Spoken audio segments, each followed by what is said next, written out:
Chium. Unseen. Some people spend their whole lives screaming into the void, praying someone will finally hear them. I spent mine whispering to an empty room, convinced that one day the algorithm would smile on me, that one day I'd matter. I was wrong. My last thought before the headlights hit wasn't about my unfinished video or the hospital bills I'd never pay. It was simpler than that. At least, no one will miss me. But death had other plans. And when I opened my eyes to a world where worth was measured in blood and power instead of views and engagement, I learned something terrifying. Being invisible in one world doesn't prepare you for being hunted in another. Chapter 1, Last Upload. The cursor blinked like a heartbeat at the top of the upload page. Title: The Hidden History of Pandemics, What Medieval Plagues Teach Us About Modern Outbreaks, my magnum opus, or my final waste of time, 30 minutes of polished narration, months of research, jammed between doctor appointments, side effects, and shifts editing, until my vision doubled. I trimmed every pause, equalized every level, color graded until my laptop fans screamed. I'd done everything the grow on YouTube in 2025 gurus said. The panel on the right was brutal. Subscribers, 217. Estimated revenue, last 28 days, 0 or so. On my desk, a hospital bill glared up at me, the red stamp shouting where my own voice never could. Final notice. 12 $147 due. Another notification popped up on my phone. Archex, refill overdue, heart meds. I swiped it away. Ignoring it didn't fix anything, but it did make it quieter. Just one viral video? I whispered. Just one. That had been my prayer for years. The pathetic mantra that followed every export bar and every thumbnail I clicked together in Canva at 3 a.m. Just one. Then I could breathe. Then I'd prove I wasn't a complete waste of space. I clicked. Publish. The progress bar slid to 100%. The thumbnail flashed on screen, my face in one corner, the faded painting of a plague doctor behind me, big yellow text screaming, history repeats. Uploaded. Live. 2:47 a.m. I refreshed. 0 views. I waited 5 minutes, refreshing like a gambler, pulling a slot machine handle. 1 view. Me. Another refresh. Still. 1. My chest tightened. Not metaphorically. Literally. A familiar squeeze that started under my ribs and crawled higher, making my breath short. My heart had a way of reminding me I didn't own my own body. The cardiomyopathy diagnosis had sounded like a foreign word when they'd first said it, but the fatigue and pain had translated just fine. I reached for my pill organizer before remembering it was empty. The pharmacy wouldn't give me another refill until I paid at least part of what I already owed. So that was a no. The room felt too small. My studio, a generous word for a cramped one-room apartment, stacked with second-hand gear and unpaid envelopes, smelled like stale coffee and cheap instant noodles. My chair's worn cushion hissed as I pushed back from the desk. Videos queued in my ideas folder stared at me, their little icons like gravestones. Okay, I told myself. Okay, air, you need air. You can't doom scroll your own analytics all night. My jacket hung by the door, thin and fraying at the cuffs. I shrugged into it and paused with my hand on the doorknob. Behind me, my computer screen glowed, the analytics page updated in real time. Views. 3. All mine. I snorted a humorless laugh and stepped into the stairwell. The night outside clawed at me with cold, wet fingers. Rain hammered the street, bouncing off cracked asphalt and overflowing gutters. The city looked washed out and hostile, neon signs bleeding colour into puddles. My sneakers soaked through in seconds, socks going from damp to miserable as I walked. I didn't have a destination. I never did. I just moved, letting the rhythm of my footsteps beat in time with questions I'd never managed to answer. What am I doing wrong? Why doesn't anything I make stick? How do you matter in a world that doesn't even notice when you're gone? Cars hissed past, tires slicing through water. A bus roared by, its windows fogged, a slice of someone else's life hurtling away. Another notification buzzed against my thigh. I ignored it. If it was important, it would be bad news. That was the pattern. My vision blurred at the edges, a mix of exhaustion and the kind of hunger you stop noticing when it's constant. I shouldn't have skipped dinner. I shouldn't have skipped the pills. I shouldn't have spent the last of my money upgrading a microphone for an audience that didn't exist. A horn blared, sharp and furious. I turned my head. Headlights ate the world. There wasn't time to jump or scream or even think. Just a single clear thought, floating up through panic. At least, no one will miss me. Impact erased everything. Then there was nothing at all. Chapter 2. Pain built me from the inside out, not the sharp, clean pain of a broken bone or a cut. This was a ripping, a tearing, like someone was unspooling my nerves and yanking them taut, just to see when they'd snap. Voices poured around me, muffled at first, then sharpening into words my brain shouldn't have understood. A disgrace to the pack. An Omega? The moon goddess mocks Alpha Thane with this. Omega, pack, moon goddess. Those weren't hospital words. I forced my eyes open. Stone ceiling, flickering firelight, shadows dancing in jagged patterns. I was kneeling. My knees burned where stone bit into them. My wrists were bound behind my back, rope scratching raw grooves into skin that wasn't mine. My hands were narrower than I remembered, scarred, the nails bitten down and torn, the skin a deeper brown than mine had been, with old burn marks curling up one wrist. This wasn't my body. Panic surged hot and wild, and with it came something else, a memory that didn't belong to me. A girl lying on a dirt floor, clutching a feverish arm, whispering prayers to a moon that never answered. A woman's voice calling her Zeta, with as much affection as someone might use for a stray dog. Look at me when I speak to you, Omega. The voice snapped my attention up, like a leash jerked tight.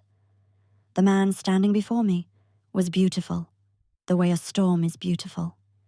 If you're standing far enough away that it can't kill you. Tall, shoulders broad beneath a dark leather coat, dark hair pulled back at the nape of his neck. A scar cut through his left eyebrow. A pale line that didn't make him less handsome, just more dangerous. His eyes burned golden in the torchlight. Every instinct in this borrowed body screamed, Alpha. You dare present as my fated mate, he said, contempt curling each word. You, a half-shifted, stunted Omega who can't even complete a transformation without breaking something? Fated mate. The words hit like another collision. An image shot through my mind. This Alika man reaching toward me, not Aurora, toward Zeta, and something invisible snapping into place between us. Heat, electricity, certainty, and then revulsion. I, Alpha Thane of the Shadow Pine Pack, he announced, voice rising so everyone in the ring of watching faces could hear. Reject you, Zeta of no family and no worth, as my mate and Luna. The sound that tore out of my throat didn't feel like mine. It was raw and animal, a howl compressed into a single ragged note. Something inside my chest ripped. Not my heart. Something deeper. A bond I hadn't known I wanted until it was being ripped away. The pain was foreign and familiar all at once, layered on top of every time I'd watched my videos die at 0 views. Every time a doctor had sighed and said, chronic, like it was a life sentence. A ring of wolves, people, watched me without pity. Some smirked, others looked bored. She can't even take a rejection with dignity, someone muttered. Pathetic. The moon goddess has a sick sense of humor. I tried to speak. My name is Aurora. This isn't. My mouth shaped different words. I understand. Dozens of eyes flicked over me and away, already finished. Thane turned his back like I was trash. By the pack's will, Zeta is banished from Shadowpine territory. Should she return, she will be executed on sight. Escort her to the border. Leave her for the wilds. A roar of approval went up around us. My stomach rolled. Hands clamped on my arms, fingers digging in hard enough to bruise. They dragged me across the stone floor, my knees caught on rough patches, sending little shocks of pain racing up my thighs. No one slowed down. I dug my heels in. Wait, I gasped. This isn't. A fist slammed into my stomach. Air exploded out of my lungs. My vision went white around the edges. Shut it, one of the guards snarled. You don't speak unless spoken to. Omega? Omega. The word sat heavy and wrong on my shoulders. In Zeta's memories, Omega meant bottom of the pack. The weakest. The ones who took every kick and every chore and thanked their betters for it, because at least they were allowed to breathe. The doors to the hall loomed ahead, heavy wood reinforced with iron. They creaked open to a curtain of rain and darkness. The guards tossed me forward, like they were discarding kit willow scraps. I hit mud and pine needles. Cold, soaked into my bones instantly. The doors slammed shut behind me with a final, echoing boom. The sound of a life ending. Chapter 3. Rain turned dirt to sludge under my knees. I stayed in it, hands bound, head hanging, long enough for numbness to start edging out pain. The rope around my wrists chafed with every tiny movement. The cold crept under my soaked clothes, an invasive thing that didn't care what world I'd come from. I raised my head. Trees crowded close on all sides, trunks black with wet. Their branches knitted together overhead, blocking any glimpse of a sky I didn't recognize. The air smelled like earth and rot, and something musky under it all. Animal, wild. Okay, I whispered, voice hoarse and wrong. Zeta's voice. Okay, think. In my world, I would have Googled how to survive being dumped in an enchanted murder forest by your ex-wolf mate. Here, my only resources were Zeta's flickers of memory and the useless trivia vault of my own brain. Shelter, water. Don't eat anything you can't identify. Avoid being eaten yourself. That last bit seemed optimistic. I tried to stand. My legs shook like I'd run a marathon. My muscles felt wrong. There was a low-level tremor under my skin, a constant hum that might have been magic or might have been Zeta's damaged ability to shift, like her body was forever halfway between forms and never fully at home in either. My breathing went shallow. If this was a coma dream, my subconscious had done its research. I staggered to my feet and almost fell again when something sharp stabbed through my chest. An echo of the bond tearing, my hand went instinctively to the spot, fingers digging into borrowed skin. A mate bond, Zeta's memories whispered, Gift of the moon. You only get one. Except she hadn't gotten one. She'd gotten a glimpse and a rejection. Join the club, I muttered. The universe had been rejecting me for years. It just hadn't used a public ceremony. A branch snapped to my right. I froze. 2 golden points glowed between the trees, then 2 more, then 3, low to the ground, moving closer with the patient confidence of predators who weren't in a hurry. Why rush when dinner had nowhere to go? Wolves, real ones this time, not like the people in the hall. Quadrupedal, fur slicked back by rain, teeth bared. My heart thudded against my ribs. Run. Something inside me urged. Zeta's instinct. Omega or not, she was still wolf enough to know when to bolt. I ran. My balance was off. Every step a negotiation between muscles that didn't fully belong to me. Roots grabbed at my ankles. The forest blurred past in streaks of brown and black and green. Behind me, the wolves followed. Not sprinting, just tracking. They knew I would slow. They heard every labored breath, smelled the exhaustion pouring off me. I risked a glance back, tripped over a hidden root, and went down hard. My chin hit mud, and copper exploded across my tongue where I bit it. I rolled onto my back as the first wolf closed in. It was huge. Its fur was mottled grey and black, eyes bright with a hungry intelligence that wasn't human, but understood exactly what I was. Prey. It snarled, showing teeth longer than my fingers.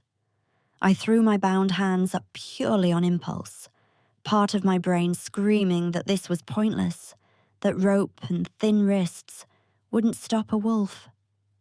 A roar shook the forest. The wolf's ears flattened. It took a hesitant step back. Another roar, closer this time. Not an animal sound. Something deeper, threaded with command that vibrated inside my bones. The wolves whined, nerves breaking, and bolted into the trees, disappearing like they'd never been there. Hoofbeats thundered through the underbrush. Men on horseback burst through the trees, forming a ring around where I knelt in the mud. They wore armor blacker than the night around us, matte plates that swallowed what little light there was. Swords hung from their hips, hilts worn from use. At their center, on the largest horse, sat a man who made Alpha Thane look small. He took the scene in with a single sweeping glance. Wet Omega, rope, fresh bond wounds still bleeding pain into the air. Power radiated off him, heavy and cold. King Ulex. I knew him instinctively.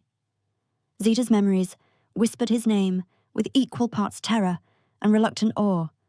The Wolf King, ruler over all packs. Judge, executioner, and nightmare rolled into one. He looked exactly like the stories said. Tall, broad-shouldered, face carved in harsh lines that might have been beautiful on someone else. On him, they were just severe. His hair was dark, cropped shorter than Thane's, with a single silver streak at his temple. His eyes were a pale glacial blue, not warm sky blue, ice over deep water. Interesting, he said, voice flat. What is an Omega doing alone at the edge of the Witherlands? One of the riders dismounted, moving toward me with efficient steps. Sire, she stinks of rejection, fresh, Shadowpine's scent on her. Banishment? Ulex's gaze sharpened. Thane is throwing his trash into my borders now. I swallowed, throat dry. My tongue felt too big in my mouth. Words crowded there anyway, punching through fear. Please, I managed. I can work. I can do anything. Just don't leave me here. It came out wrong. Too desperate. Too familiar. I'd said the Aliki thing to debt collectors, to landlords, to myself at 3 a.m. when my chest hurt. and I thought about how easy it would be to just stop trying. Ulex studied me, like I was an unfamiliar insect pinned to a board. His gaze felt heavy, weighing, measuring. "Omegas are cheap," one of the warriors said, "especially broken ones. Let the forest have her." Something in me flinched, not Zeta's instinct, mine. The part of me that had uploaded video after video into silence suddenly refused to accept one more dismissal. "I'm not cheap," I said, the words out before I could catch them. "I'm quiet," the warrior snapped, backhanding me. The blow sent me sideways into the mud. Stars burst behind my eyes. Copper filled my mouth again. Ulex's voice cut the silence that followed. "She speaks without permission." "Won't happen again, Your Majesty," the warrior said quickly, drawing his foot back to kick. "Stop!" The boot froze a hair's breadth from my ribs. For a heartbeat, the only sound was rain. King Ulex dismounted with unhurried precision. He walked toward me, each step sure, measured. The world seemed to narrow to the sound of his boots against wet earth. Up close, he was even more overwhelming. Taller than Thane by an inch or two, broader in the shoulders. His coat hung heavy with rain, dark as spilled ink. Power coiled around him, like another layer of clothing. He crouched in front of me, not close enough to touch, but close enough that I could see faint lines at the corners of his eyes. Signs of age that didn't match the rest of him. "How old are you?" he asked. My mind scrambled. Zeta's age came up first. 19. "And your name?" A simple question, a trap somehow. Two names battled on my tongue. One belonged to a girl in a hospital bed. One belonged to the body I was in. "Or," I swallowed. "Zeta." Ulex tilted his head, studying my face with an intensity that made my skin itch. You hesitated. "I hit my head," I said, which technically was true. "I'm not thinking clearly." He made a non-committal sound and glanced at the warrior who'd hit me. "If she has a concussion, striking her again is inefficient. I punish inefficiency." The warrior paled. "My apologies, Your Majesty." "Accepted." Ulex straightened. "Bind her properly. She'll work off her debt to the crown." Relief and dread tangled in my chest. "What debt?" I whispered. "The debt of existing in my territory," he said without turning. "If I don't leave you for the wolves, you owe me the rest of your miserable life. Make it worth my investment." It wasn't mercy, but it was survival. For now. Chapter 4. They tied my wrists in front this time, instead of behind, which somehow felt less like kindness, and more like practicality. Easier to make a prisoner, haul, scrub, carry. The ride to the keep blurred into pieces. Rain, cold, and endless. The clank of armor and jingle of tack. The smell of wet leather and fur. My muscles ached in ways I recognized from my own life. Overuse layered on top of baseline weakness. Zeta's body, like mine, had been failing long before this night. We crested a ridge as dawn smeared grey across the sky. The obsidian keep rose from the landscape like a wound. Black stone jutted from a jagged hill, its walls and towers defying logic. Parts of it were too thin, too tall, held together by something other than physics, magic or sheer cruelty. Windows were narrow slits, like the whole structure disapproved of light. A shiver crawled down my spine that had nothing to do with cold. In Zeta's memories, the keep had always been far away, a threat used by alphas to keep packs in line. If you disobey, the king will hear. If you stray, the king will find you. Now I was riding through its gates. Inside, the air tasted different, thinner, heavy with the scent of stone, smoke, and too many bodies packed into too little space. People moved with purpose through the courtyard, warriors in training, servants carrying buckets, messengers darting from one doorway to another. No one looked at me twice. Invisible here too, then. They hauled me off the horse and marched me across slick flagstones. My legs nearly gave out. A hand shoved me between my shoulder blades, keeping me upright out of pure impatience. We stopped near a doorway where a woman waited, arms crossed. Brenna. I didn't know her name yet, but I knew her role the instant I saw her. Every workplace had someone like this. The gatekeeper, the one who knew every rule, written and unwritten, and enforced them with zero mercy. She was in her 50s, maybe, sturdy and hard-eyed. Scars marked her forearms in pale lines. Her grey hair was pulled back in a functional knot. "A stray?" she asked, voice like gravel. "You keep bringing me strays, Your Majesty. We're not running a shelter."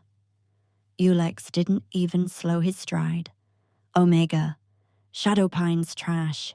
She belongs to the keep now. Find a use for her." Then he was gone, swallowed by stone corridors and the gravity he carried with him. Brenna looked me over like she was appraising a rotten vegetable. Her gaze landed on the rope, the bruises already forming along my jaw, the way I swayed on my feet. "Great," she muttered. "Rejection on her like smoke. Can't stand upright. Looks like a strong wind would carry her off. Just what we needed. Another mouth to feed, and then bury." I swallowed. "I can work," I said. "I learn fast. Rule 1, she cut in. You don't talk unless you're asked a direct question. Rule 2, you don't look His Majesty in the eye. Rule 3, you do what I tell you the first time I tell you, or you'll beg to go back to the wolves. Understand?" "Yes," I said. Her hand snapped out and cracked across my cheek. It wasn't as hard as the warrior's hit, but it stung worse somehow, more precise. I said, "Only when asked a direct question." She said, "Now, do you understand?" "Yes," I said again, making sure the words stayed small. "Better." She jerked her head toward the doorway. "Come on, Omega. Time to learn what work means here." She led me through the keep, the corridors twisting and climbing, like the inside of a labyrinth, designed by someone who hated joy. Blue-tinted torches burned in brackets, casting strange shadows. The air cooled the deeper we went. Everywhere I looked, people were already in motion. A boy, not much, older than Zeta, scrubbed a step with red, cracked hands. A woman with hollow cheeks carried a stack of linens so high she disappeared behind them. No one spoke unless spoken to. "King Ulex's house does not tolerate laziness," Brenna said as we walked. "You work, you sleep, you eat if there's food left. If you're hurt, you keep going, unless something's falling off." In my old life, that might have been hyperbole. Here, I wasn't sure. "What happens if you can't keep going?" I asked before I could stop myself. Brenna gave me a thin smile. "You stop. Permanently." We reached a narrow door at the end of a short hall. She opened it with a key from her belt. "Your quarters," she said. The room inside was barely wider than the doorway itself. A thin mattress lay on the stone floor. A bucket sat in one corner. There were no windows. I stared, throat tight. My crappy apartment suddenly looked like a luxury suite. "You sleep here?" Brenna said. "When you're not sleeping, you're in the kit willows, the washrooms, or wherever I decide to dump you. You don't leave your post. You don't wander. And you sure as hell don't go above the 3rd level unless summoned." Summoned by who? The question slipped out. Her eyes hardened. You really want to ask that? No, I murmured. Correct. She stepped back. You get 1 hour. Then report to the Kit Willows. Down 2 levels. Follow the smell of boiled misery. She closed the door. The lock clicked. The silence that followed was thick enough to choke on. I sank onto the mattress. It crinkled like old straw under Zita's thin weight. My heart pounded a too fast rhythm that didn't match the steady beat I remembered from my own chest. I pressed my palms over my face and laughed once, the sound harsh and wrong in the tiny room. I'd spent my life terrified of fading away unnoticed. Now I was in a world where everyone noticed me just enough to hurt me. No more, no less.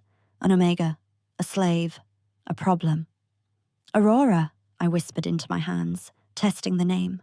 It didn't fit this mouth, but I wasn't letting go of it. Not yet. Chapter 5. The Kit Willows existed in a permanent state of controlled chaos. Steam billowed from massive pots hung over open fires.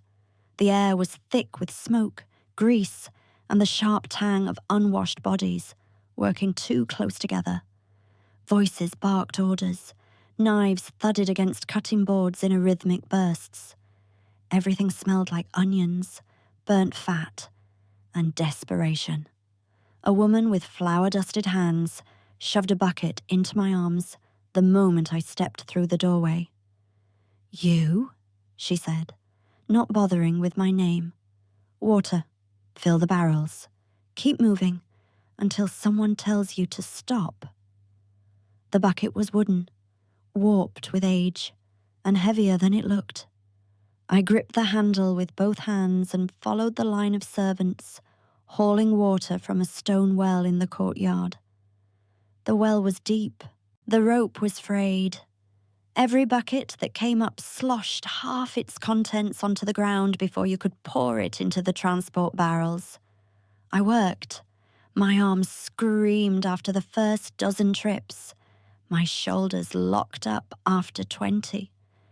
By the time the sun reached its peak, a pale disk behind grey clouds, my hands were raw, blisters forming and popping in the aliki motion. No one spoke to me. A few servants shot me glances, their eyes flicking to my neck, where the bond scar sat invisible, but somehow readable to wolves, rejected, contaminated. I kept my head down and worked. When the water barrels were full, they sent me to scrub floors. When the floors were done, I peeled vegetables until my fingers bled into the peelings. When the vegetables ran out, someone handed me a pile of rags and a bucket of something that might have been soap and sent me to the sleeping quarters to scrub bunks. Hours blurred together. My vision swam. My legs shook. The weakness I'd lived with my whole life, chronic, unexplained, the kind doctors shrugged at and said, maybe it's stress, had followed me into Zita's body like a curse I couldn't outrun. Or maybe Zita had always been this weak. Her memories were fragmented, but pain was a constant thread through all of them. Pain when she tried to shift, pain when she worked too long, pain as baseline, the thing you measured good days against. Move faster, Omega, a passing guard snapped, kicking my bucket hard enough to spill half of it. I bit my tongue and started over. The sun was gone by the time Brenna found me again. I was on my knees in the corridor outside the barracks, scrubbing at a stain that might have been blood or wine or both. My hands had gone numb an hour ago. I was operating on muscle memory I didn't own. Get up, Brenna said. I tried. My legs didn't cooperate. I made it halfway, before my knee buckled, and I caught myself on the wall. Brenna's expression didn't change. Pathetic. I'm trying. Her hand whipped out and grabbed my chin, forcing my head up. Her grip was iron. You've been here 8 hours, and you're already falling apart. At this rate, you'll be dead in a week. Is that what you want?" "No," I gasped. "Then stop trying and start doing." She released me, and I nearly collapsed again. "You eat now, then you sleep. You've got 4 hours before the next shift." 4 hours. I wanted to laugh or cry. I didn't have the energy for either. Brenna led me to a low-ceilinged room where other servants sat on benches, spooning thin stew from wooden bowls. The conversations died when I entered. Eyes tracked me, some curious, most hostile. Brenna handed me a bowl. "Eat fast, don't talk." The stew was more water than substance, a few pale chunks of something that might have been turnip floating in a greasy broth. It tasted like nothing, but my stomach clenched with desperate hunger. I ate. Around me, the whispers started. "That's her. The reject?" From Shadow Pine. Thane tossed her like trash. "She won't last. Look at her. Skin and bones. I give her 3 days." I kept my eyes on the bowl and ate every drop, even scraping the sides with my finger when the spoon gave up. When I finished, Brenna pointed toward the door. "Back to your cell. Don't wander." I didn't have the strength to wander. I barely made it back to my room before my legs gave out completely. I collapsed onto the thin mattress, my body screaming in 6 different ways. The door locked behind me.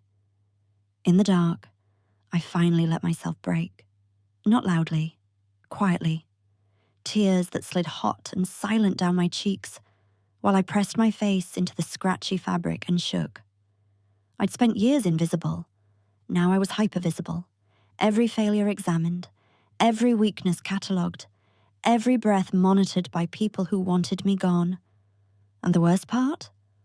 A small, traitorous part of me whispered that maybe they were right. Maybe I'd always been this fragile, this useless, this easy to discard. No. The thought came sharp and sudden, cutting through the spiral. You didn't survive 26 years of being ignored just to die as someone else's punchline. I wiped my face with shaking hands and stared at the ceiling I couldn't see. Aurora had been invisible. Zeta had been disposable.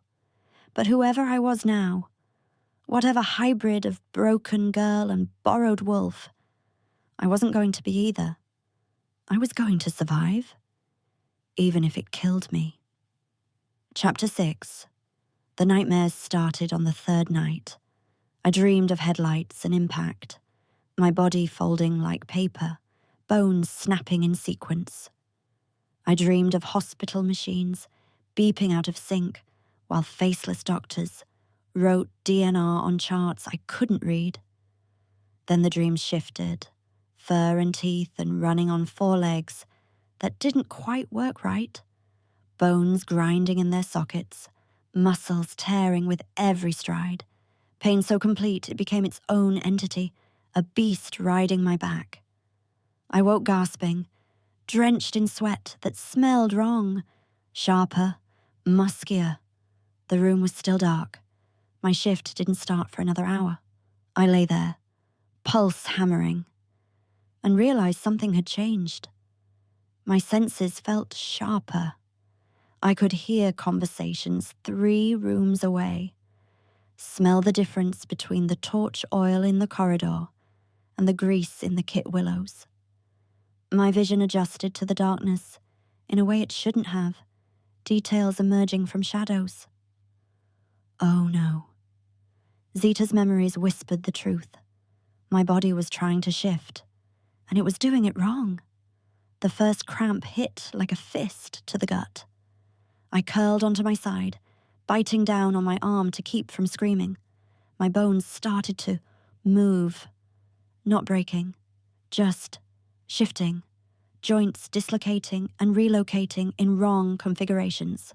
My spine arched, my jaw cracked, teeth sharpened in my mouth, cutting my tongue. But the shift didn't complete. I was stuck halfway. Human skin stretched over bones that wanted to be wolf. Muscles seizing in confusion. My body at war with itself. The pain was biblical. I clawed at the floor, nails scraping stone, and tried to breathe through it. In Zita's memories, shifting was supposed to be natural, instinctive, like breathing. For her, it had always been agony. For me, wearing her skin, it was worse. The partial shift lasted 10 minutes, or an hour. Time lost meaning under that kind of pain. When it finally released me, I collapsed in a heap, shaking and gasping. My body was human again, mostly. My nails were still too sharp. My teeth didn't quite fit. I touched my face with trembling fingers and felt the wrongness. Bones slightly too prominent, jaw slightly too wide. The door rattled. Move it, Omega. Work starts now. I forced myself upright, every muscle screaming, and opened the door. Brenna took one look at me and her expression flickered. Surprise? Maybe. Or something close to concern. It vanished. Fast. You shifted, she said flatly. Tried to, I managed. Did it complete? No. Good. The king doesn't allow failed shifts in his keep. If you can't control it, we put you down before you hurt someone. She stepped closer, lowering her voice. So, if you feel it coming again, you bite your tongue and you hold it back. Understand? I nodded, because what else could I do? Get to the Kit Willows, she said, already turning away. You look like death, but that's not my problem. The day was worse than the previous two combined. My body felt like it had been through a blender. The partial shift left everything bruised from the inside out. My joints ached.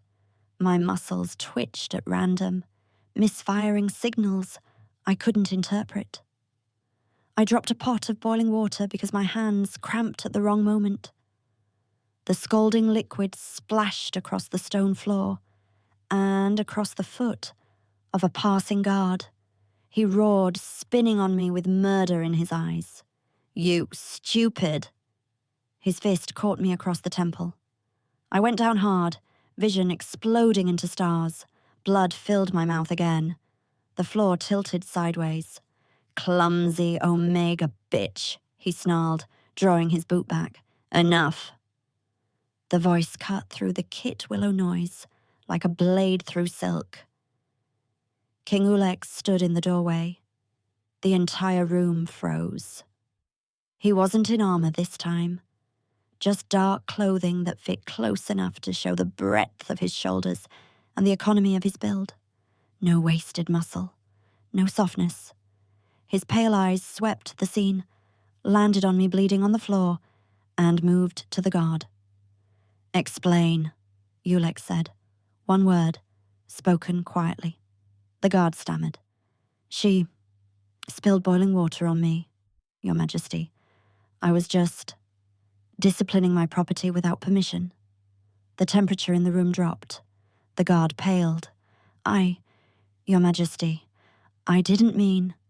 You're dismissed from service, effective immediately. Ulex's tone didn't change. Still that Alika flat calm. If you're still in the keep by sunset, I'll assume you're volunteering for the fighting pits. The guard fled. Ulex stepped further into the Kit Willow. Servants scattered, pressing themselves against walls. His gaze returned to me. Stand, he said. I tried. My legs wouldn't hold. I made it to my knees before my vision grayed at the edges. He moved closer, each step deliberate, and crouched in front of me just like he had in the forest. Up close, his eyes were unnerving. Too pale, too sharp, like they could peel back skin and see the architecture of your soul. You tried to shift last night, he said. Not a question, a statement. I nodded. not trusting my voice. And failed. Another nod. His head tilted slightly, the gesture almost curious. Interesting. Most wolves who can't complete a shift die young. You're still here? Why? Stubborn, I whispered. Something flickered in his expression. Not quite amusement. Not quite anything I could name. He stood and addressed Brenna, who'd appeared from somewhere, looking tense. Reduce her workload by 1/3. If she dies from exhaustion, she's worthless to me. Your Majesty, Brenna said carefully, she's an Omega. They're meant to. I don't recall asking for your opinion on Omega biology. His gaze shifted back to her, cold and final. Do it. Yes, Your Majesty. He turned and left, without another word, the room exhaling in his wake. Brenna hauled me to my feet, her grip surprisingly gentle. What? She muttered. Did you do to catch his attention? I have no idea, I said honestly. Well, uncatch it. Fast. The king's attention is the last thing you want. But as she led me to the washing stations to clean the blood off my face, I couldn't stop thinking about the way Ulex had looked at me. Not with pity, not with contempt, with curiosity. And in a place like the Obsidian Keep, curiosity could be more dangerous than cruelty. Chapter 7. They moved me out of the Kit Willows after that. Not to somewhere better. Just different. I was assigned to the lower halls. Endless corridors that needed sweeping, walls that needed scrubbing, torches that needed replacing. It was still brutal work, but it was solitary. No one kicked my buckets or spat in my direction. I was beneath notice again, invisible. I told myself that was safer, but isolation had its own teeth. I started noticing things. The keep wasn't just a stronghold, it was a living entity, full of secrets stuffed into cracks and buried under stone. Voices carried through ventilation shafts. Shadows moved in alcoves where no one should be standing. Doors I'd swear were locked one day would hang open the next. And people talked. Not to me. Around me. Like I was furniture. I learned that King Ulex had ruled for over 3 centuries. That he'd taken the throne in a bloodbath no one spoke about directly, only in fragments. The culling, they called it. Voices dropping to whispers. I learned that he'd never taken a mate, never shown interest in anyone. The court had tried for decades to push noble daughters his direction. He'd ignored every single one. I learned that Chancellor Aldrich, the grey-haired man I glimpsed occasionally in the upper corridors, had been Ulex's right hand for a century. That he was brilliant, ruthless, and rumoured to have wanted the throne himself once. And I learned that wolves didn't age the way humans did. Ulex looked maybe 35. He was over 300. Time meant nothing to creatures like him. That realization hit me harder than I expected. Aurora had been dying at 26, time running out in increments, measured by heartbeat irregularities and unpaid bills. Here, time stretched so far, it became meaningless. Would I live that long, trapped in Zeta's skin? Did I want to? I was scrubbing a corridor on my 8th day, when I heard voices approaching, low, male, edged with tension. I pressed myself against the wall, head down, trying to disappear. Too risky, one voice said. Chancellor Aldrich. I recognized the clipped, aristocratic tone. If Thane is consolidating power in the southern territories, then we crush him before he becomes a real problem. The second voice was younger, harder. Shadowpine is weak. Their alpha just rejected his fated mate in front of his entire pack. That's not strength. That's stupidity. Or desperation, Aldrich murmured. Thane's father built Shadowpine into a powerhouse. Thane's been alpha for 3 years and hasn't won a single major conflict. Rejecting an Omega mate might have been his way of proving he's still in control. They were talking about Thane. About me.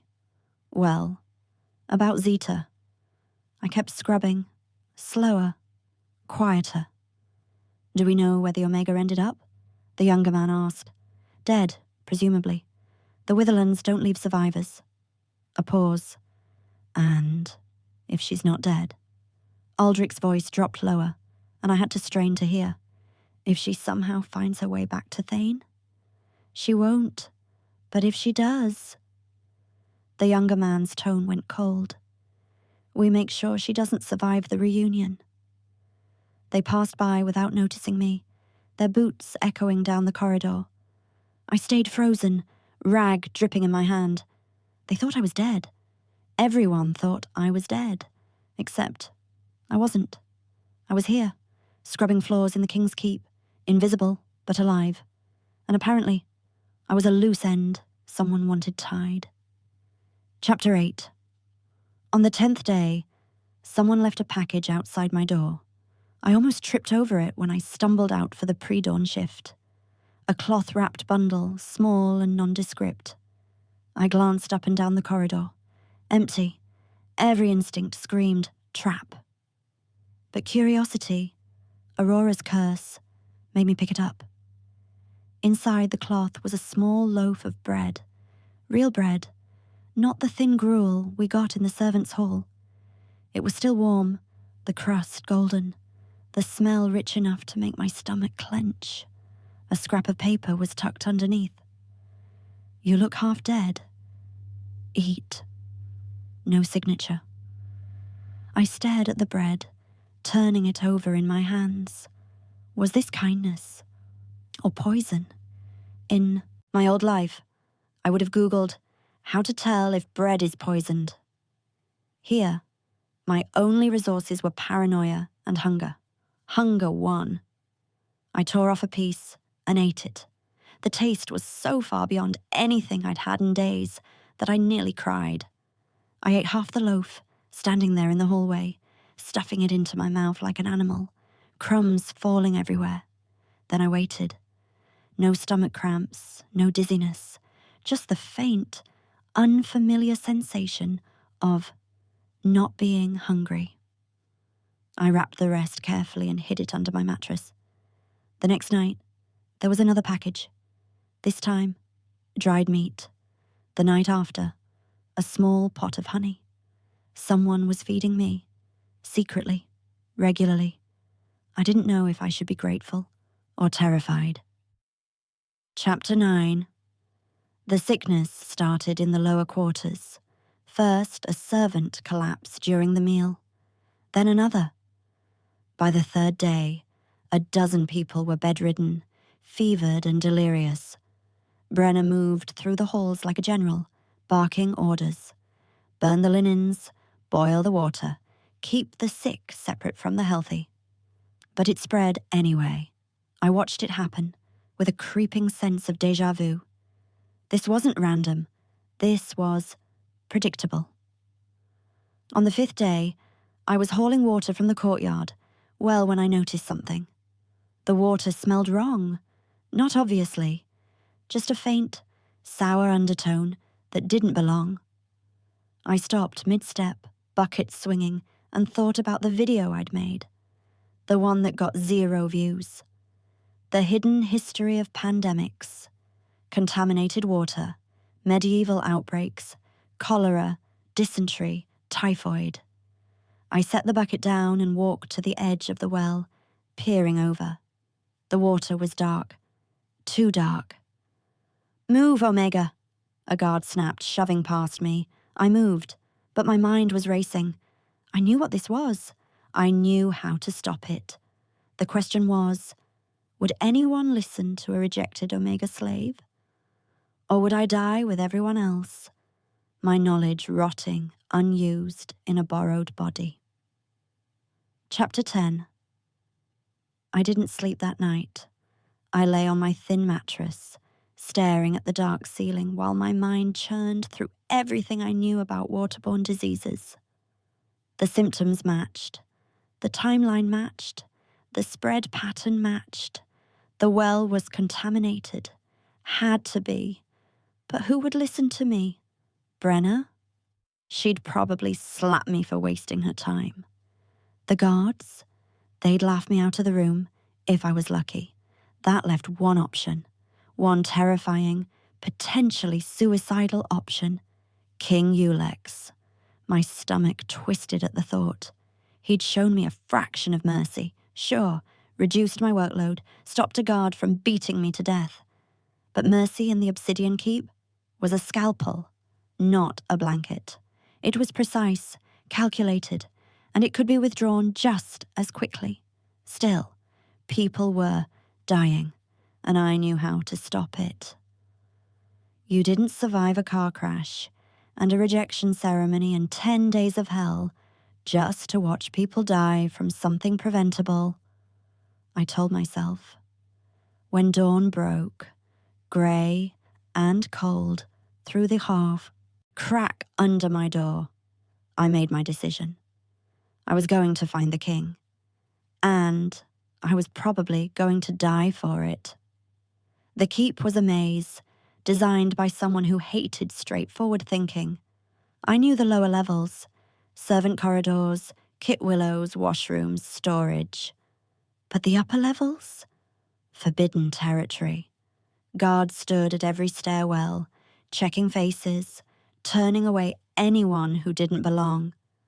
I needed a different route. I thought back to the voices I'd heard through ventilation shafts, the way sound carried through stone in strange ways. The keep wasn't just halls and rooms. It was layers, passages, forgotten spaces between the architecture. I found a service corridor near the laundry and followed it until it dead-ended at a narrow shaft, maybe for waste, maybe for air. It angled upward, rough stone offering handholds. "This is insane," the Aurora part of me whispered. "Good," the Zeta part answered. "Insane might keep you alive." I climbed. My arms screamed, my shoulders burned. The partial shift from days ago had left everything tender, and every pull sent fire racing through my muscles. But I kept going, wedging my feet against the walls, dragging myself upward inch by inch.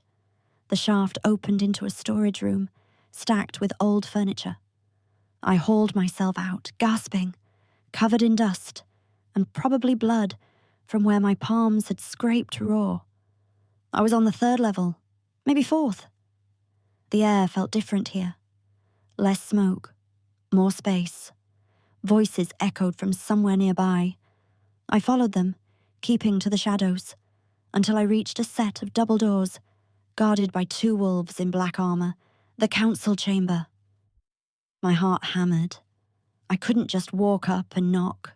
They'd throw me out, or worse. But as I hesitated, the doors opened. Men filed out in 2s and 3s, deep in conversation. I caught fragments. 23 sick now, spreading faster than we can contain. His Majesty wants answers, not excuses. They dispersed down different corridors, and the chamber emptied, except for one person. King Ulex stood at the far end of the long table, hands braced against its surface, staring down at a map, alone, unguarded. Now or never. I stepped through the doorway before my courage could fail. "Your Majesty." My voice came out smaller than I wanted, but it carried in the silence. Ulex's head snapped up, those pale eyes locked onto me, and I felt the full weight of his attention like a physical thing pressing down on my chest. "How?" he said, his tone dangerously soft. "Did you get past my guards?" "I climbed," I said honestly, "through the service shafts." His eyebrows rose a fraction. "You climbed, in your condition." "People are dying," I said, the words tumbling out faster now. I know why. I know how to stop it. Please, just listen. Silence stretched between us. Then, to my utter shock, he gestured to the chair across from him. Speak. I stumbled forward, legs shaking, and didn't dare sit. The water supply, it's contaminated. That's why people are getting sick. The well in the lower courtyard, something's in it. A dead animal, waste, something rotting. It's poisoning everyone who drinks from it. Ulex studied me with an unnerving intensity. And you know this how? Here was the trap. I couldn't say. I made a YouTube video about medieval plagues. I couldn't explain germ theory or cholera or any of the things I knew from a world that didn't exist here. I read, I said, keeping my voice steady. Before, in my old pack, there were records, stories of sickness spreading through water. The symptoms match. Records, he repeated, skeptical. Old ones, kept by healers. I was making this up as I went, stitching together fragments of Zita's memories with my own knowledge.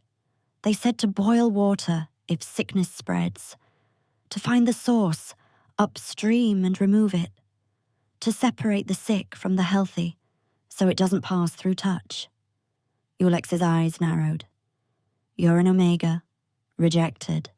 You can barely stand upright. Why would you have access to healer records? Because no one noticed me, I said, and that, at least, was true in every life I'd ever lived. I was invisible, so I read things I wasn't supposed to, learned things I wasn't supposed to. It's all I had. The silence that followed felt like standing on the edge of a cliff. Then Ulex straightened. If you're wrong, he said quietly, I will have you executed for wasting my time during a crisis. Do you understand? Yes, I whispered. And if you're right? I hadn't thought that far ahead. I don't know. Something that might have been the ghost of amusement touched his expression. Honest, refreshing. He moved toward the door, then paused. Come, if you're going to condemn yourself, you might as well watch. Chapter 11. King Ulex didn't walk. He moved through the keep like a force of nature, and everyone scattered in his wake. I followed 3 steps behind, trying not to trip over my own feet. Guards fell into formation around us. Servants pressed themselves against walls. Whispers chased us through corridors. Why is the king with the Omega? Is she being executed? Finally, we reached the lower courtyard, where the well sat like a dark eye in the center of the stone plaza. Ulex gestured to the nearest guard. Check the well. Look for contamination. The guard's face went carefully blank.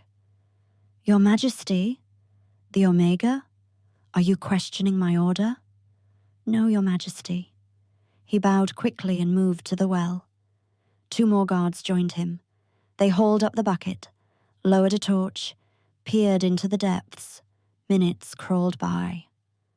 I stood there, shaking, while Ulex remained perfectly still beside me, waiting.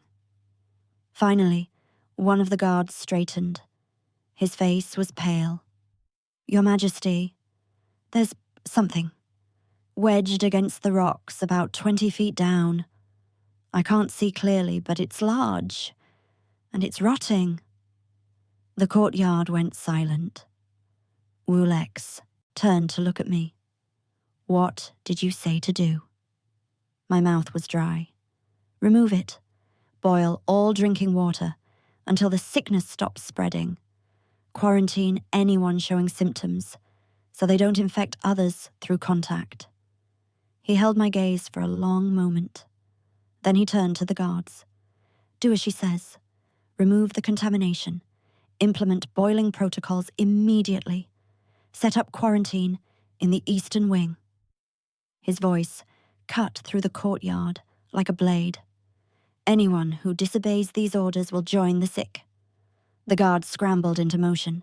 Ulex looked back at me. If this works, you save lives.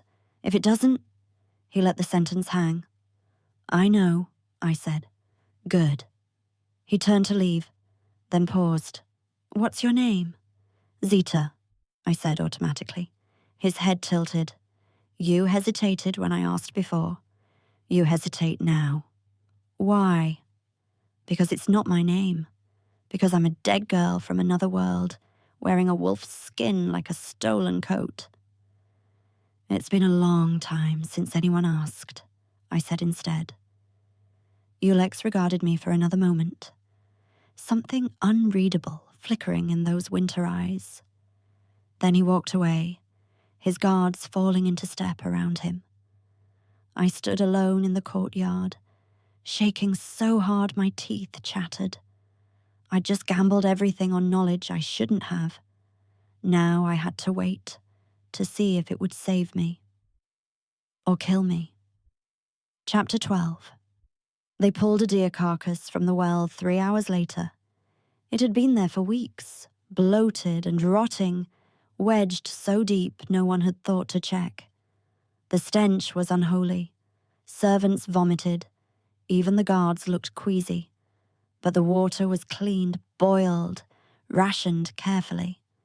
Within 2 days, no new cases appeared. Within 4, the sick began to recover. I waited for acknowledgement that never came.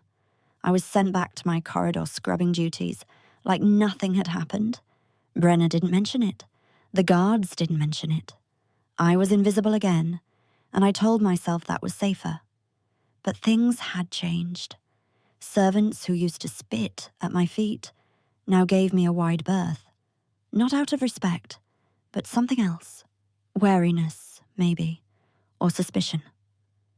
The packages of food stopped appearing outside my door, and twice I caught people watching me from doorways, their expressions calculating.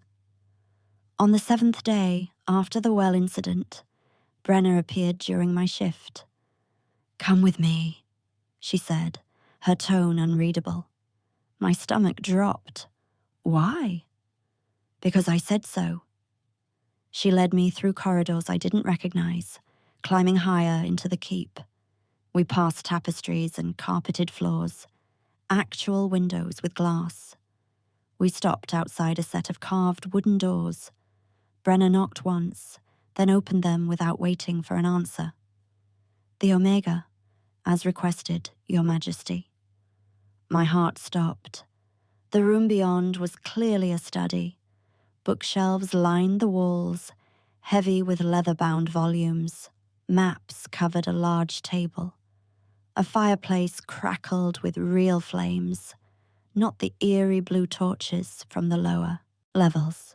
And standing by the window, hands clasped behind his back, was King Ulex.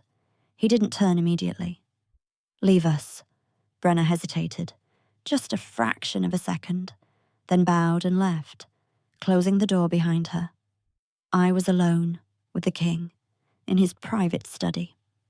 This is it, I thought wildly. He's going to kill you quietly. No witnesses. Sit, Ulex said, still not looking at me. There was a chair near the desk.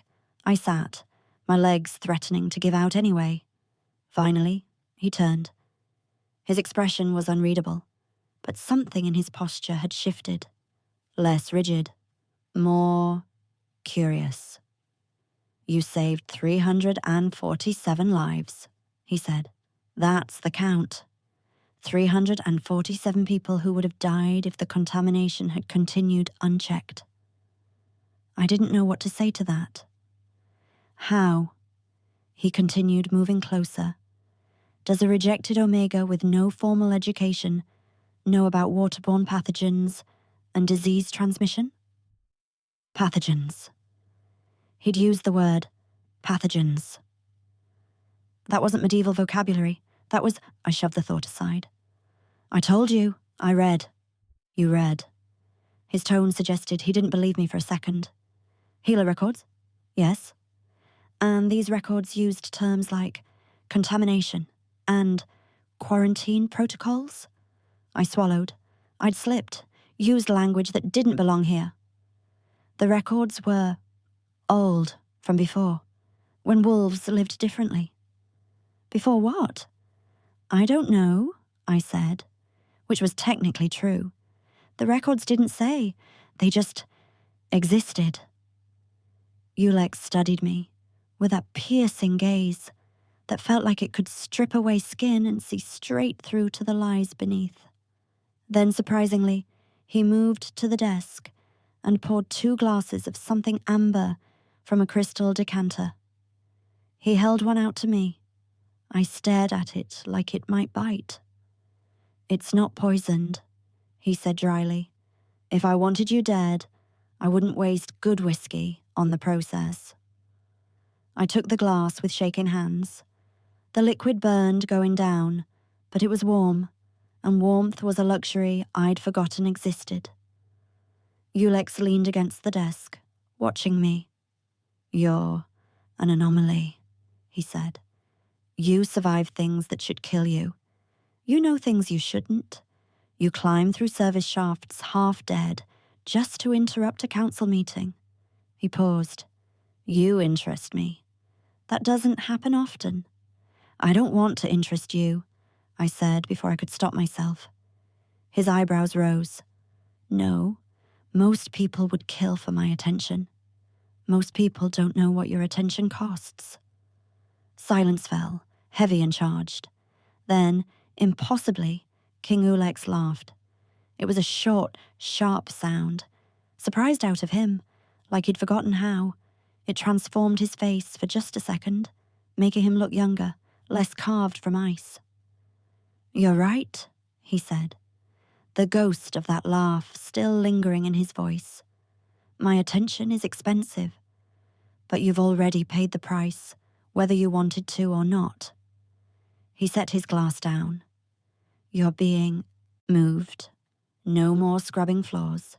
You'll serve as an advisor on domestic concerns." "What? Medical issues? Infrastructure? Things my council considers beneath their notice, but clearly aren't." His gaze sharpened. "And you'll tell me where you really learned what you know. Eventually, I'm a patient man. I've told you. You've told me a story, a carefully constructed one." He moved closer, and I fought the urge to shrink back. "But I've lived 3 centuries. Zita, who hesitates over her own name. I know a liar when I see one." My breath caught. "The question," he continued softly, "is whether you're lying to protect yourself or to protect something else. I'll find out. But in the meantime," he straightened, "you're useful, and I don't discard useful tools." It wasn't a compliment. It was a statement of fact. I was a tool, property, something to be used until it broke. But I was alive, and in the Obsidian Keep, that was victory enough. Chapter 13. My new quarters weren't luxurious, but they felt like a palace compared to the cell I'd been locked in. A real bed with blankets, a small desk, a window that actually showed sky instead of stone, a basin with clean water. I stood in the center of the room, turning slowly, waiting for the trap to spring. It didn't. Brenner appeared an hour later with fresh clothes, not servant grey, but something closer to what the lower advisors wore. Simple, dark, but made of fabric that didn't scratch. "You're to attend morning council meetings," she said, her tone stiff. "You'll observe unless the king asks for input directly. You'll speak to no one else. You'll touch nothing. And if you embarrass His Majesty, I will personally throw you back into the Kit Willows. Are we clear?" "Yes," I said.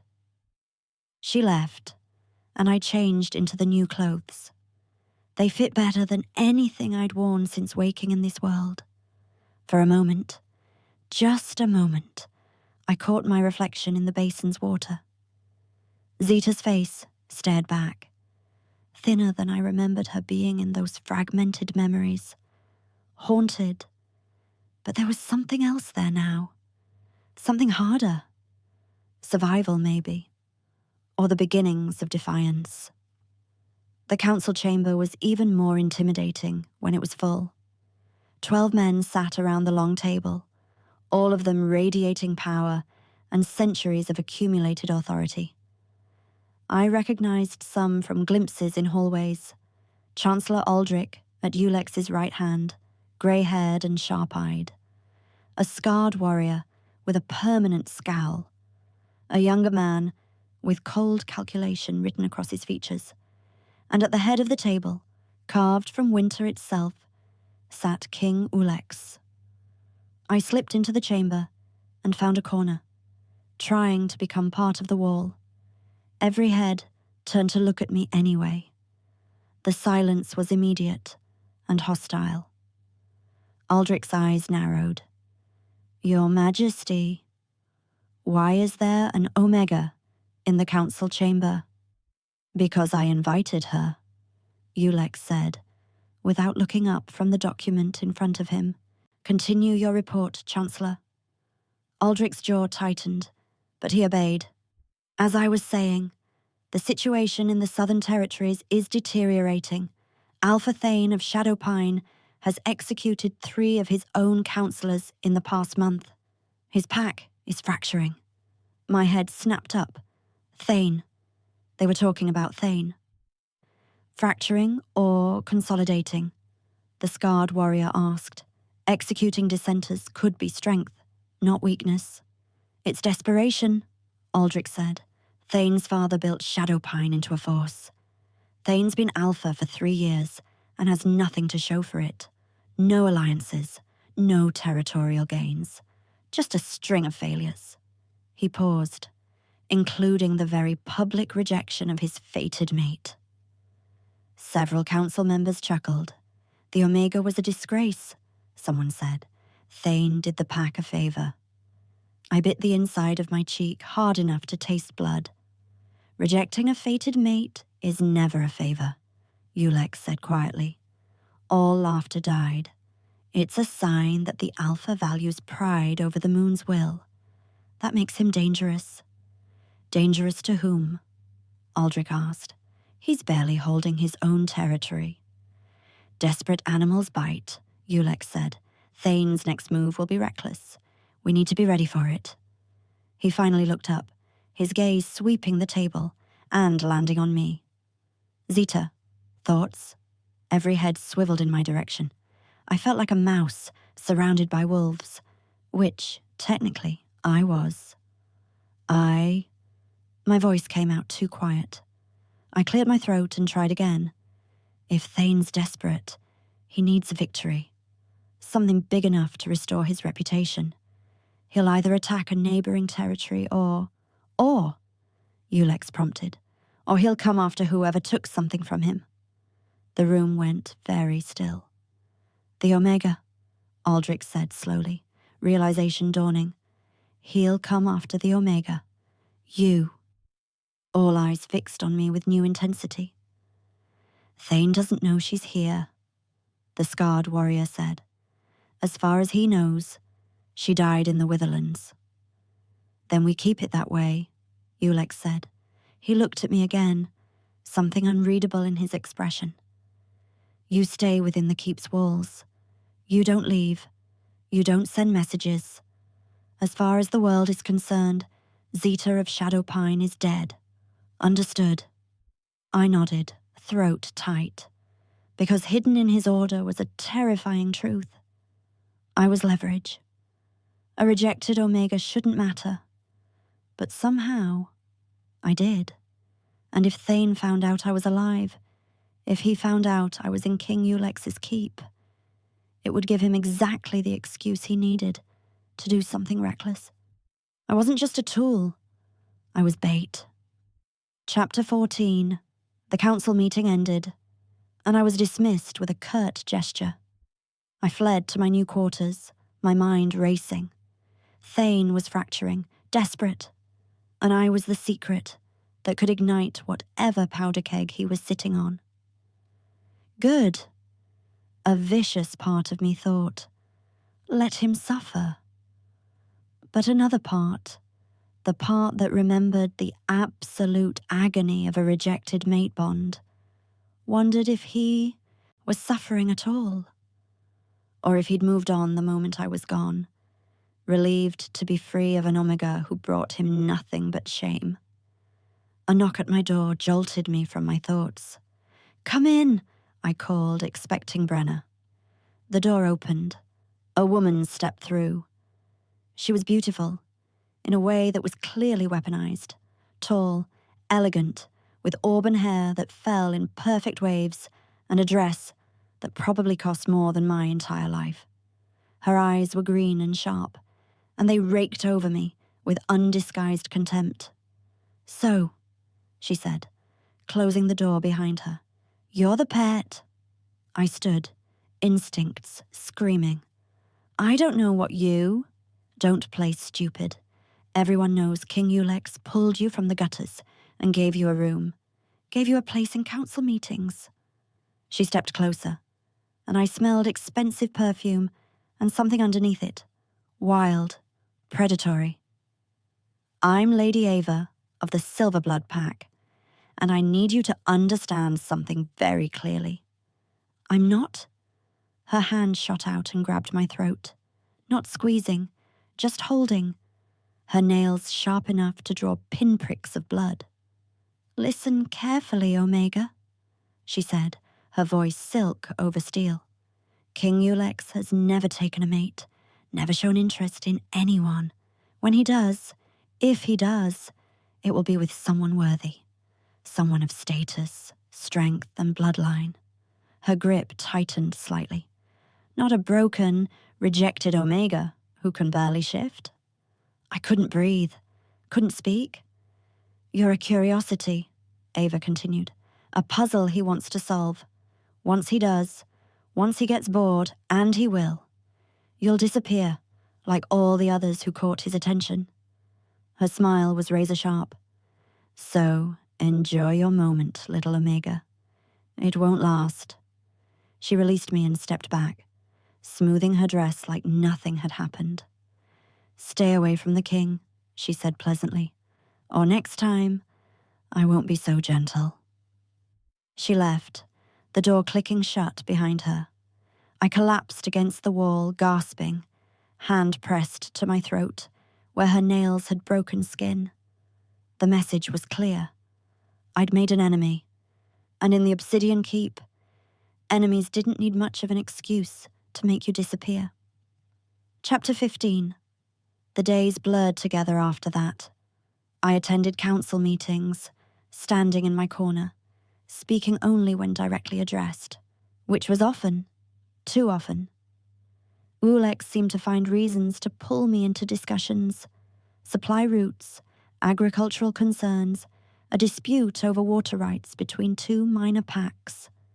Each time, I answered as carefully as I could, drawing on YouTube research I shouldn't have, and Zeta's fragmented memories of pack life. Each time, Aldrich's expression grew darker, and each time, I felt Ava's eyes on me from across the room, calculating. But the real danger was quieter. The packages of food had stopped after the well incident, but something else started appearing instead. Notes, slipped under my door, tucked into my desk, left on my pillow. "You don't belong here. Mistakes get corrected. Leave before you're removed." I burned them all, but they kept coming. On the 15th day of my new position, everything changed. I was reviewing maps in my room, trying to understand the territorial boundaries so I wouldn't sound like a complete idiot in the next meeting, when my door burst open. No knock, no warning. A guard stood there, face grim. "Come with me. Now." "What's now?" "Omega." He grabbed my arm and hauled me into the corridor. 2 more guards fell into step behind us, their hands on their sword hilts. Terror clawed up my throat. This is it.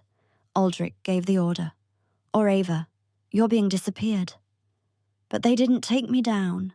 They took me up, higher into the keep than I'd ever been. Through corridors lined with portraits of stern-faced wolves, past rooms that smelled like old power and older blood. We stopped outside a set of massive double doors. The guard knocked once, then shoved me inside. I stumbled into a room that could only be described as a war chamber. Maps covered every surface. Markers indicated troop positions, supply lines, territorial boundaries. And surrounding the central table were King Ulex, Chancellor Aldrich, the Scarred Warrior, and half a dozen others I recognized from council meetings. They all turned to look at me.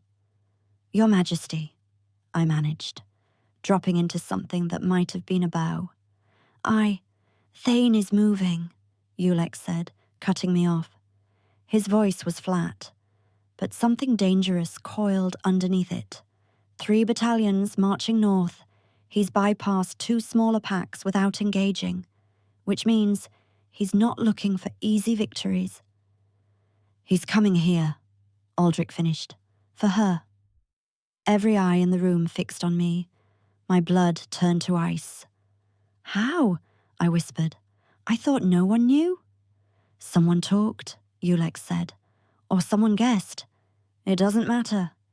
Thane knows you're alive, and he's decided that getting you back, or destroying you, is worth declaring war on me. The room spun. This was my fault. My existence had just started a war. We crush him, the Scarred Warrior said. Thane's forces are a fraction of ours. This isn't a war. It's a slaughter. No. Ulex's voice cut through the discussion like a blade. If we engage directly, the southern packs will see it as northern aggression. They'll unify against us. We need to make Thane look like the aggressor he is. How? Aldrich asked. Ulex's pale eyes locked onto mine. We give him what he wants. My heart stopped. Your Majesty, Aldrich said carefully, if you're suggesting... We let him think he can take her, Ulex continued, his gaze never leaving my face. We draw him into our territory, onto our ground, and when he overextends... He made a gesture, like snapping a twig. We break him. You want to use her as bait, Aldrich said. I want to use her as the weapon she is. Something flickered in Ulex's expression. Thane rejected his fated mate. That's a wound that doesn't heal. Seeing her again, alive, under my protection, will make him reckless, and reckless enemies make mistakes. And if he kills her in the process, the Scarred Warrior asked. Ulex's jaw tightened almost imperceptibly. He won't. The certainty in his voice sent a shiver down my spine. This is insane, I said, the words bursting out before I could stop them. You're going to start a war over a rejected Omega? I'm going to end a threat before it grows, Ulex corrected. Thane has been a problem for years. You're simply the match that finally lit the fire. He moved closer, and I fought the urge to step back. So here's your choice, Zeta. You can hide in the keep and hope Thane gives up, which he won't, or you can help me destroy him. Permanently. I stared at him, at the king who'd saved me from wolves and given me work and pulled me into a world of power I didn't understand. At the man whose attention felt like standing too close to a fire, warm, but one wrong move and you'd burn. If I help you, I said slowly, what happens to me after? You'll be free, he said. No more debt, no more servitude. You can leave the keep and go wherever you want. Freedom. The word tasted strange on my tongue. In my old life, I'd been trapped by debt and illness and invisibility. Here, I was trapped by a body that wasn't mine and a world I didn't choose. But freedom? I didn't even know what that looked like anymore. And if I say no? I asked. Ulex's expression didn't change. Then Thane will keep coming. He'll tear through packs trying to reach you. Innocent people will die, and eventually, he'll find a way into the keep. He paused. And I will let him have you, because you will have proven you're not worth protecting. The room was silent. I looked at the maps spread across the table, at the markers indicating Thane's forces moving north like a slow-motion avalanche. I thought about the Alpha who'd rejected me in front of his entire pack, who'd torn out a bond that had barely formed and thrown me away like trash. And I thought about the king standing in front of me, offering me a choice that wasn't really a choice at all. Okay, I said quietly. I'll help you. Ulex nodded once. Good, because Thane's forces will be at our borders in 3 days. 3 days. I had 3 days to prepare for a war I'd accidentally started. 3 days before I'd come face to face with the Alpha who destroyed me once already. And absolutely no idea if I'd survive the encounter. End of part 1. If you enjoyed my story, click at the next video for part 2. Don't forget to like, subscribe, and leave a beautiful comment.